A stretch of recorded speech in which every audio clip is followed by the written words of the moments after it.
امام طبرانی نے اس بات کو بیان کیا الترغیب والترہیب 3 جلد صفحہ نمبر 300 عن ابی الدرداء رضی اللہ تعالی عنہ قال، حضرت ابو الدرداء رضی اللہ تعالی عنہ سے مروی ہے، قال رجل لرسول اللہ صلی اللہ علیہ وسلم، ایک شخص نے نبی اکرم صلی اللہ علیہ وآلہ وسلم سے عرض کی، دلنی علی عمل یدخلنی الجنہ، آپ مجھے کوئی ایسا عمل بتائیں کہ جو عمل مجھے جنت میں داخل کر دے۔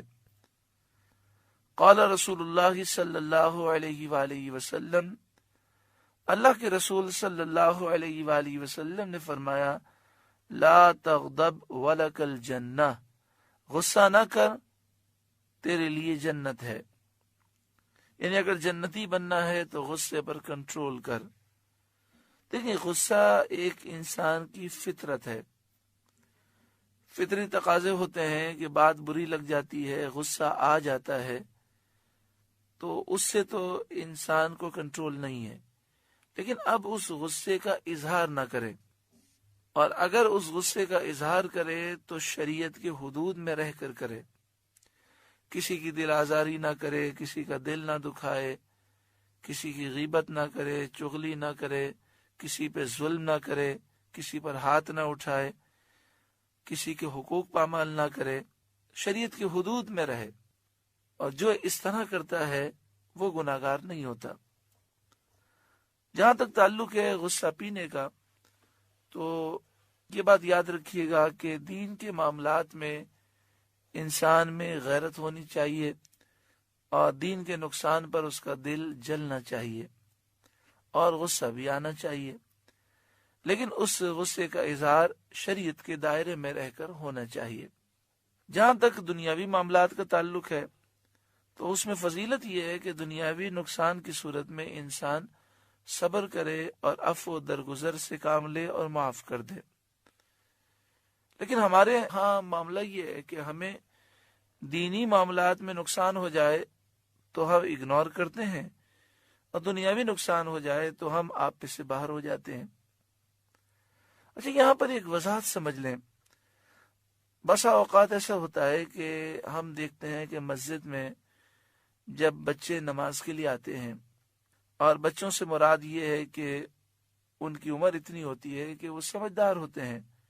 ایک تو بہت چھوٹے بچے ہوتے ہیں کہ جن کو مسجد کی سمجھ نہیں ہوتی، ان کو تو مسجد میں لے کر آنا ہی منع ہے، کیونکہ وہ مسجد کے آداب کو بجا نہیں لا سکتے۔ لیکن بچے مثلا 10 سال کے ہیں، 12 سال کے ہیں، بس اوقات وہ غلطی کرتے ہیں، تو بعض لوگ بہت زیادہ چیختے ہیں مسجد میں اور بہت بری طرح انہیں ڈانٹتے ہیں۔ تو دیکھیں، شرعی مسئلہ یہ ہے کہ ہمیں غصہ تو کرنا چاہیے جب شریعت کے خلاف کام ہو، لیکن اصلاح کا جو طریقہ ہے وہ یہ ہے کہ کسی کو قریب بلائیں اور پیار محبت سے سمجھائیں۔ اگر وہ بچہ نہیں سمجھتا تو اس کے والد کو سمجھائیں۔ ایسا نہیں ہونا چاہیے کہ مسجد میں ہم خود اتنا چیخنے لگیں کہ جو لوگ عبادات کر رہے ہیں ان کو تکلیف پیدا ہو۔ اسی طرح بسا اوقات بعض لوگ اصلاح کا انداز ایسا اختیار کرتے ہیں کہ سامنے والے کی اصلاح نہیں ہوتی بلکہ وہ دین سے مزید دور ہو جاتا ہے۔ تو ہمیں چاہیے کہ ہم بڑے پیار سے، محبت سے اصلاح کریں۔ اعلی حضرت امام اہل سنت امام احمد رضا علیہ رحمہ کی خدمت میں ایک سید صاحب حاضر ہوئے۔ انہوں نے سونے کی انگوٹھی پہنی ہوئی تھی۔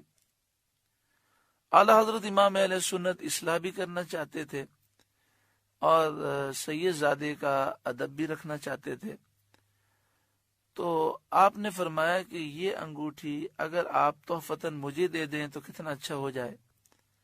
سید صاحب بڑے خوش ہو گئے، اعلی حضرت سے محبت کرتے تھے، فوراً انگوٹھی اتار کر عرض کی، حضرت میں تو اپنا سب کچھ آپ پہ قربان کر دوں، یہ انگوٹھی کیا چیز ہے، حضرت یہ لیجئے، یہ میری طرف سے آپ کو تحفہ ہے۔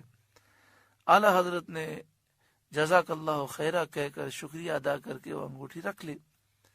پھر آپ نے یہ انگوٹھی سنار کو بھیجی اور اس میں مزید سونا ملا کر عورت کا ایک زیور آپ نے تیار کرایا، اور پھر